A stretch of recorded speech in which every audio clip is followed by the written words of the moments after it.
அன்பிற்கினியவர்கள், ஒரு நரி இளைச்ச கதையை பற்றி இன்றைக்கி பார்க்கலாங்க. ஒரு நரி அதிகாலை எழுந்து மேற்கு நோக்கி வேட்டைக்கு போகுது.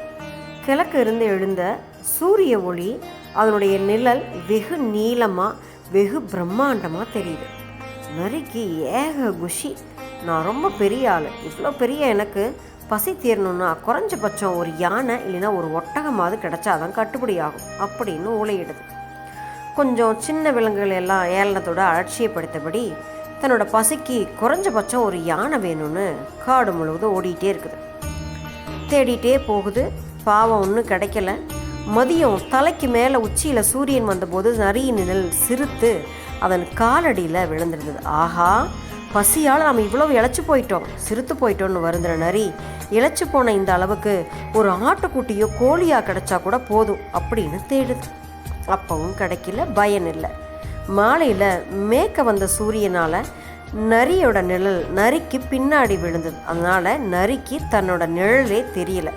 ஆஹா, நம்ம ரொம்ப வெகுவாக இழைச்சி போயிட்டோம், நாம் இல்லவே இல்லை போல இருக்கு, ஒருவேளை இறந்தே போயிட்டோமோ அப்படின்னு ரொம்ப பயந்துட்டு, சீச்சி, நம்ம உயிரோடு தான் இருக்கிறோம், இந்த பசிக்கு ஒரு சின்ன கோழி குஞ்சு, ஏன் ஒரு எறும்பு கிடச்சா கூட போதும் அப்படின்னு நாக்கை தொங்க விட்டபடி தள்ளாடி தள்ளாடி நடந்து போகுது, தன்னை ஒருவாறு தேத்திக்கிட்டே. இந்த நரியோட கற்பனை மாதிரி தாங்க நம்மள நிறைய பேர் நம்மளை வெகு பிரமாதமாக எண்ணிக்கிட்டு தங்களுடைய திருப்திக்கு எதையோ தேடுறோம்.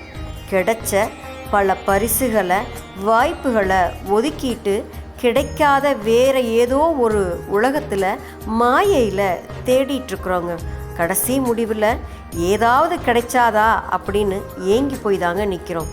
காலையில் நரி போல கர்வத்தோட தேடவும் வேண்டாம், மாலையில் நரி போல கவலையோடு வாடவும் வேண்டாங்க. இயல்பாக இருப்போம். ஒரு குழந்தையோடைய மனசு மாதிரி மகிழ்வா வாழ்வோங்க. கர்வத்தை தொலைப்போங்க. சரிங்களா? நாளை சந்திப்போம் தோழமைகளே. மகிழ்வுடன் விஸ்டம் மெட்ரிக் மேல்நிலைப்பள்ளி செய்யாற்றை வென்றான்.